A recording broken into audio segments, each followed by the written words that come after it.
फिलहाल हम रायपुर कलेक्ट्रेट परिसर में मौजूद हैं। हमारे साथ यहाँ पे वकील लोग, साथी लोग मौजूद हैं।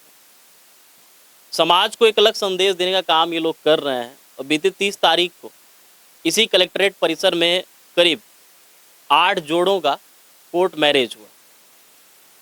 क्या समाज को ये संदेश है? क्योंकि इन्हीं लोगों के अथक प्रयास के बाद एक अनूठा पहल, वो वीडियो आप लोगों की स्क्रीन के बगल में चल रही होगी, इन लोगों का प्रयास रहा और उस प्रयास में सफलता भी मिली। एक ही दिन 8 लोगों ने कोर्ट मैरिज किया। समाज को क्या संदेश देना चाहेंगे, किस वजह से लोग अब आगे आना चाह रहे हैं, हम इन्हीं से बातचीत करेंगे और जानने का प्रयास करेंगे कि इससे क्या लाभ है। हमारे साथ 2 वरिष्ठ वकील साथी लोग मौजूद है। साथी इसलिए कह रहा हूँ क्योंकि इन लोगों से परिचय अच्छा खासा है। मेरा कोई पेशा नहीं है, पेशा तो मेरा जो हाथ में माइक है वही है। हमारे साथ भागवानू जी मौजूद हैं, हम उनसे बातचीत करेंगे। सबसे पहले तो आपका स्वागत है। धन्यवाद। जैसे बीते 30 तारीख को 8 लोगों का, मतलब 8 पेयर, 8 जोड़ों का कोर्ट मैरिज हुआ। वो लोग कहाँ से थे? देखिए, सबसे पहले तो मैं भोकल टीवी को बहुत धन्यवाद देना चाहता हूं कि आपने एक सामाजिक मुद्दे को उठाया, इसके लिए आपका धन्यवाद। और देखिए, विवाह एक ऐसा संस्कार है जो हमारे समाज का सबसे महत्वपूर्ण अंग मैं कह सकता हूं, जिससे जो लोग हैं वो मिल करके एक परिवार का निर्माण करते हैं। और हमारे समाज की पहली इकाई परिवार होती है और इस परिवार से ही समाज का निर्माण होता है। और जिस प्रकार से जो विवाह संस्कार है, शादी में वर्तमान समय में जो एक कल्चर जो बढ़ गया है, आर्थिक बोझ हम जिसको कह सकते हैं, कि बहुत तामझाम, बैंड बाजा, बारात, बड़े बड़े मैरिज पैलेस, होटल, और इसमें लाखों रुपए, करोड़ों रुपए खर्च किए जाते हैं। ऐसे समय में जो हमारे कानून में जो एक प्रावधान है, हमारे भारत के संविधान में जो एक प्रावधान है, विवाह अधिनियम बना हुआ है, उस पर कोर्ट मैरिज की जो प्रयोजन किया गया है, जो प्रावधान किया गया है, उस पर अब कोर्ट मैरिज का जो क्रेज है वो लगातार अब बढ़ रहा है। लोगों का जो रुझान है, लोगों को अब समझ में आ रही है कि ये जो पैसे की जो बर्बादी होती है, जो समय की जो बर्बादी होती है, जो दिखावे में जो खर्च होता है, उससे इतर कोर्ट मैरिज के माध्यम से शादी करके बहुत ही सरलता के साथ, बहुत ही सादगी के साथ जो जोड़े हैं अपने एक नए दाम्पत्य जीवन की स्थापना करते हैं। और इसकी विधिक मान्यता है, ये संवैधानिक अधिकार है इनको, और कहीं ना कहीं इनको लीगल मैरिज हम कहते हैं। बहुत सारी जो है फायदे हैं इसके, वो लाभ उठा करके लोग अब खुश हैं। और निश्चित रूप से 30 जुलाई को यहाँ पर 8 जोड़ों ने शादी किया और बहुत ही सिंपल, बहुत ही सादगी के साथ हुई। सब एक दूसरे को बधाई दे रहे थे। और ये जो शादी है, चंद मित्रगण, चंद रिश्तेदार उपस्थित होकर के शादी कर लेते हैं और शासकीय शादी हम बोल सकते हैं। बाकायदा उनसे पूछा जाता है और वो घोषणा भी करते हैं कि मैं आज के बाद से इसको अपना धर्मपत्नी अपनाता हूँ, या मैं महिला कहती कि मैं इन्हें अपना पति स्वीकार करती हूँ। और ये शादी से पहले आवेदन देना पड़ता है, कोर्ट फीस पटाना पड़ता है, और इसके अलावा दस्तावेज देने पड़ते हैं, आयु से संबंधित निवास देना पड़ता है। फिर इसमें जो विवाह अधिकारी कार्यालय है, इसका प्रकाशन कराता है कि इस शादी पर किसी को कोई आपत्ति तो नहीं है। कहीं इसका उद्देश्य ये भी है कि कहीं से कोई पूर्व से शादीशुदा तो नहीं है इसमें से कोई, या कहीं पर कोई किसी प्रकार की कोई, पूरा यहाँ से टीम जाके जांच करती है। निश्चित रूप से इसकी पूरी विवेचना होने के बाद, परीक्षण होने के बाद इसमें एक विवाह तिथि तय की जाती है और उस दिन, हाँ, कोर्ट के द्वारा ही, और उस दिन ये जो विवाह यहाँ पर होता है और बहुत सुंदर तरीके से, बहुत सरल और सादगी के साथ विवाह होता है। और हम समाज के लोगों से भी अपील करते हैं, ऐसे कई मध्यम वर्गीय हैं, कई ऐसे गरीब लोग हैं जो आज शादी के खर्च भी नहीं उठा सकते, बहुत सारे व्यवस्था करना पड़ता है। कहना चाहिए कि एक पिता के ऊपर में एक बहुत बड़ा बोझ होता है कि मैं अपनी पुत्री का शादी कराऊं। तो ये कल्चर अगर आता है तो लोगों के दिल दिमाग में चीज़ें बैठेगी कि नहीं, हम कोर्ट मैरिज भी कर सकते हैं, जिसमें कम खर्चे में हम 2 लोगों को परिणय सूत्र में बांध सकते हैं। ये इसका एक फायदा मिलेगा। हमारे साथ प्रदीप साहू जी भी हैं। सबसे पहले स्वागत जी, धन्यवाद। अमूमन जैसे होता था पहले के समय में, यहाँ पे भी होता है कि जो लड़के लड़की परिवार की जहाँ रजामंदी नहीं रहती है, घर से भाग के वो कोर्ट मैरिज करते हैं। लेकिन अब ट्रेंड जो है वो बदल रहा है, इस पे आप क्या कहें? देखिए, ये तो जब लड़का हो चाहे लड़की हो, जो बालिग हो जाते हैं तो ये उनका मूल अधिकार होता है कि वो किससे शादी करें। अब रही बात कोर्ट मैरिज की, तो कोर्ट मैरिज में कोई छुपा हुआ चीज़ नहीं होता है। उसमें बाकायदा जब आवेदन हम जमा करते हैं तो उसमें पेपरों के माध्यम से, समाचार माध्यम से प्रकाशित भी किया जाता है कि किसी को कोई आपत्ति तो नहीं है, और उसके बाद ही कोर्ट के द्वारा यह तय किया जाता है कि इस तारीख को, इस दिन आपकी शादी होगी। और मुझे ऐसा लगता है कि सचमुच इसमें फिजूल जो खर्ची होते हैं उसे बचा जा सकता है। एक मैं भी एक मध्यम परिवार से आता हूँ, और कई मध्यम परिवार के जो लोग होते हैं वो लोगों के लिए पैसा भी बच जाता है, चट मंगनी पट बिहा हो जाता है, एक सिंदूर और एक मंगलसूत्र रखता है और एक माला पहनाकर हम लोग एक परिवार को बसाने में लग जाते हैं। और सचमुच ये बहुत अच्छी प्रथा है, और इसी कारण लोग जागरूक हो रहे हैं, और जागरूक होकर अब कोर्ट मैरिज में ज़्यादा ध्यान दे रहे हैं।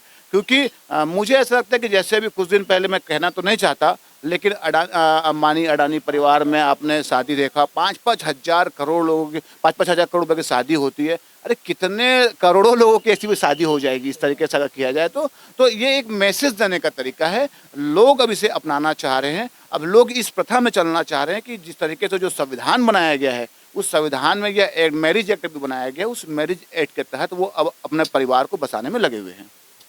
जैसे उस दिन जो शादियां हुई 8 जोड़ों की हुई, तो सभी के परिवार वाले मतलब उसमें शामिल हुए थे, उनके हित मित्र?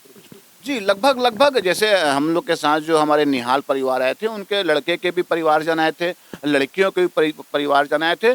और सच कहूँ तो दोनों की आत्मीयता इतनी खुशी थी, वो दोनों मतलब फूले नहीं समा रहे थे। ऐसा लग रहा था कि एक सचमुच जो बंधन है वो बंध चुका है, एक परिवार उनका बसने जा रहा था। और हम लोग को भी बहुत खुशी हुई थी, और हम सब लोगों ने भी, आदरणीय हमारे सीनियर अधिवक्ता भगवानू नायक जी ने भी खुद मिठाई मंगाया, लोगों को मिठाई खिलाई। क्योंकि ये हम लोग है तो अधिवक्ता, लेकिन अच्छा भी लगता है कि जब किसी गरीब लोगों का परिवार जुड़ते हैं, जब वो परिवार को बसाया जाता है, तो सचमुच ये बहुत ही अच्छी पहल थी। और भगवानू जी ने कल कह भी रहे थे कि मन में इनके एक विचार भी आ रहा था कि अब इस प्रथा को और आगे बढ़ाया जाए। जो गरीब लोग हैं, जो लोग गरीबी रेखा से आते हैं, उनकी सर ने कल कह भी रहे थे कि उनकी शादी अब मैं निःशुल्क भी कराने जा रहा हूँ। नायक जी, अमूमन जो आप लोगों का ये वेशभूषा है, लोग इससे डरते भी हैं और कोर्ट कचहरी आने से कतराते भी हैं। ऐसी तमाम शादियां भी आती होंगी जहां पे एक समय के बाद जो कह सकते हैं तलाक का मुद्दा भी सामने आता है, तमाम केस आप लोग देख भी रहे होंगे। तो ये जो पहल है, कहीं ना कहीं ये आप लोगों की तरफ से एक सकारात्मक समाज को संदेश देने का काम भी हो रहा है। देखिए, वकील जो है वो न्यायपालिका का प्रमुख स्तंभ है, और न्याय दिलाने में बड़ी भागीदारी होती है। और वकील का जो कार्य है सिर्फ धनार्जन करना नहीं है, उसका समाज सेवा भी उसका कार्य है। समाज के लोगों को एक सही सलाह देना, एक सही दिशा देना। और वर्तमान समय में ये भी, इसमें भी कोई दो राय नहीं है कि लगातार फैमिली कोर्ट में मामले बढ़ रहे हैं, कई सारे घर टूट भी रहे हैं। इसका एक बड़ा कारण भी है कहीं ना कहीं जो दिखावे का जो कह सकते हैं जो दौर चल रहा है, उस कारण भी आरोप प्रत्यारोप, दहेज को लेकर के बहुत सारी बातें होती है। दहेज के कई प्रकरण महिला थाने में, अन्य थानों में दर्ज होता है, मामले कोर्ट में आते हैं। लेकिन ये जो कोर्ट मैरिज होता है, यहाँ पर पसंद नापसंद का कोई भी जगह नहीं है, दहेज वाला कोई मामला ही नहीं है। यहाँ पर सब मेंटल प्रीपेड है, पहले से पता है, एक दूसरे को जान जाते हैं, और दोनों परिवार तय करके यहाँ पर आते हैं। और मैं ये समझता हूँ कि इसको बढ़ावा देने की ज़रूरत है, इसका प्रचार प्रसार करने की ज़रूरत है।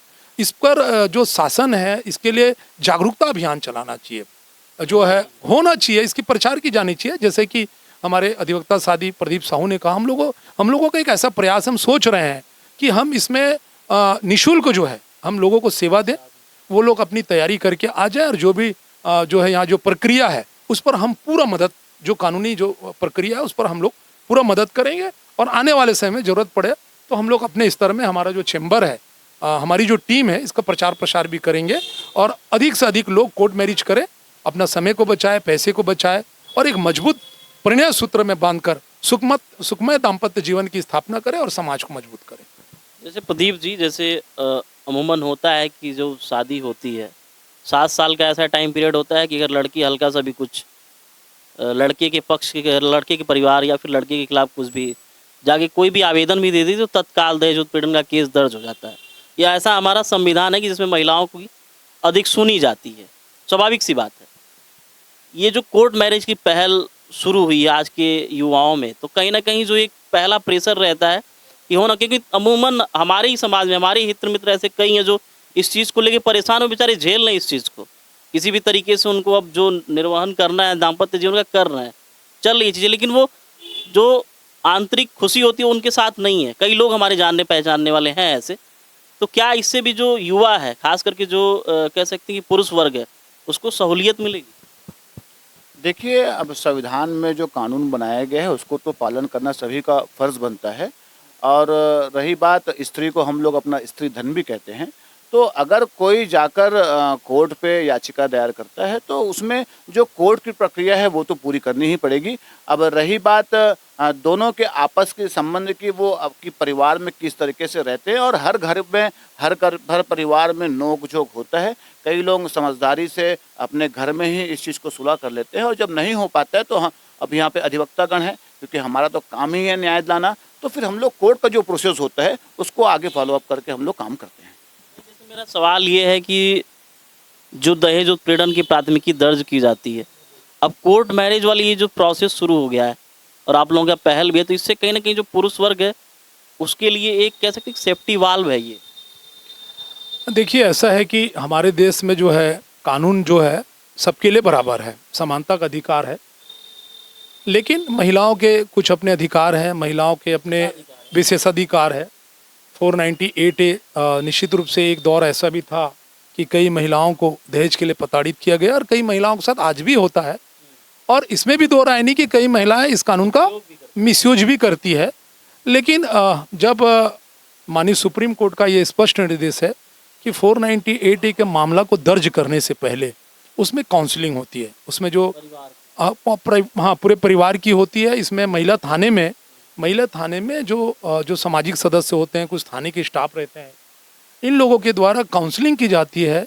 और काउंसलिंग करने के बाद उसमें वास्तव में उसकी विवेचना की जाती है कि ऐसी कोई घटना घटित हुई है, ऐसा कोई महिला के साथ दहेज से संबंधी कोई अपराध हुआ है, प्रताड़ना हुआ है, और इन तीनों काउंसलिंग के बाद फिर पुलिस उस पर एक निर्णय में आती है और उसमें आगे वो कार्रवाई करती है। तत्काल ऐसी कोई कार्यवाही नहीं होती? नहीं, तत्काल नहीं। माननीय सुप्रीम कोर्ट के इसमें कई सारे गाइडलाइन आ गए। 498A का कई बार इसका मिसयूज भी हुआ है। कई लोग छोटी छोटी बातों को लेकर के, कई महिलाओं ने इस कानून का दुरुपयोग करके पूरे परिवार के सदस्यों को फंसाया भी है, और कई महिलाओं के साथ होता भी है। तो इसीलिए माननीय सुप्रीम कोर्ट ने अपने विभिन्न न्याय निर्णय आदेशों में, दृष्टांतों में इन्होंने कहा कि ऐसे मामले पर डायरेक्ट FIR ना करते हुए इसकी काउंसलिंग की जाए, विवेचना की जाए, और उसमें अगर कोई अपराध ऐसी कोई घटित हुई है उस हिसाब से उस पर कार्रवाई होनी चाहिए। अमूमन मैं बात करूँ छत्तीसगढ़ राज्य की, तो यहाँ पे मुझे लगता है कि ये जो तलाक के केसेस हैं काफ़ी अधिक आते हैं। क्या लगता है, जैसे आप लोग लगातार? हाँ, निश्चित रूप से। देखिए, जैसे जैसे हम आगे बढ़ रहे हैं, जैसे जैसे हम 21वीं सदी में अब आ गए हैं, तो लोगों की सोच बदल रही है, दुनिया अब हाईटेक हो गया, सोशल मीडिया आ गया है। अब महिलाएं भी खुले, समानता का अधिकार है, खुले विचारों की हो चुकी है। तो पहले ऐसा था कि एक मानसिकता होती थी, छोटी छोटी बातों को, जैसे कि प्रदीप जी ने कहा, घर में ही बैठा के सुलझा लिया जाता था। समाज में हम बैठ जाते थे, बड़े बुजुर्गों के साथ उनकी बातों को मानते थे, जो संस्कार थी, जो संस्कृति थी, उसका पालन किया जाता था। लेकिन अब जो है वो कहीं ना कहीं उसका ह्रास हो रहा है, मुझे ऐसा लगता है। पाश्चात्य संस्कृति भी इसका एक बहुत बड़ा कारण है, जो हम लोग को आज गुलाम बनाने की ओर जा रहा है। तो ये भी एक बड़ा कारण है। इस कारण भी छोटी छोटी चीज़ों को लेके अब लोग ईगो में आ जाते हैं, ईगो हर्ट हो जाता है उनका, फिर वो तुरंत थाने में जाना, फिर न्यायालय में जाना, वकील से बात करना। और कई बार पुरुष वर्ग भी ये उनके अंदर में एक डर आ जाता है कि कहीं मुझे फंसा तो नहीं दिया जाएगा, मेरे परिवार को कहीं 498 का कोई मामला तो नहीं बन जाएगा, या कोई और डोमेस्टिक वायलेंस का तो मामला नहीं बन जाएगा। ये भी उनके अंदर डर हो करके वो कई बार वकीलों से संपर्क करके फिर नोटिस वगैरह और आगे की जो कार्रवाई करवाते हैं। तो जब ये दोनों परिवार, जब ये कोर्ट में जाता है, थाने में जाता है, उसके बाद खटास बढ़ जाता है, फिर उस परिवार को बचाना थोड़ा सा मुश्किल हो जाता है। लेकिन हम लोग हैं, कई बार हम लोग वकील लोग भी हम लोग भूमिका निभाते हैं। कई परिवारों को हमने जोड़ने का काम किया, कई लोगों का काउंसलिंग हम खुद कहते हैं। कई बार कोई बहन हमारे पास आ जाती कि मेरे साथ, तो हम लोग काउंसलिंग करके हम लोग वापस भेजते भी हैं। कई बार पुरुष वर्ग आता है तो हम लोग को समझाने का भी काम करते हैं।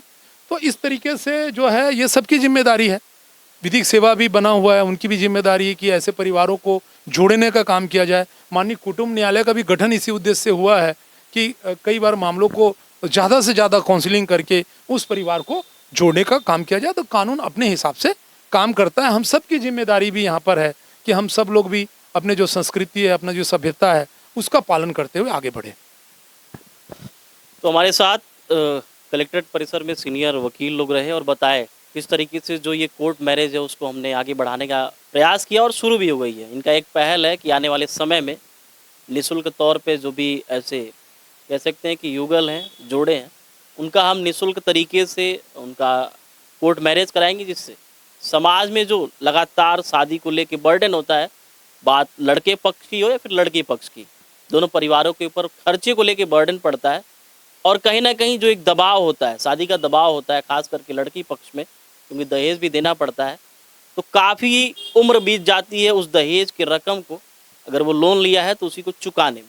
इस पहल समाज के लिए कह सकते हैं कि एक अलग तरीके का आईना है। सबको इसमें झांकना चाहिए और अपनाना भी चाहिए, क्योंकि समाज के लिए कहीं ना कहीं ये जागरूकता का संदेश और ये इन लोगों की जो पहल है उस पर आगे आके जो भी समाज के लोग हैं, हर वर्ग के लोग, सबको आगे आना चाहिए और विशेष अपनी भूमिका निभानी चाहिए। वोकल टीवी की टीम लगातार ग्राउंड जीरो पे जो भी ऐसे प्रहरी हैं जो समाज के लिए काम कर रहे हैं, उनके पास जाके उनसे बातचीत करके सकारात्मक जो भी चीज़ें हैं उसको दिखाने का हर संभव प्रयास करते आ रहा है। आपको हमारा प्रयास कैसा लग रहा है कमेंट सेक्शन के माध्यम से ज़रूर बताइए। हमारे सहयोगी दीपेश पटेल के साथ मैं आशीष शुक्ला, वोकल टीवी, रायपुर, छत्तीसगढ़।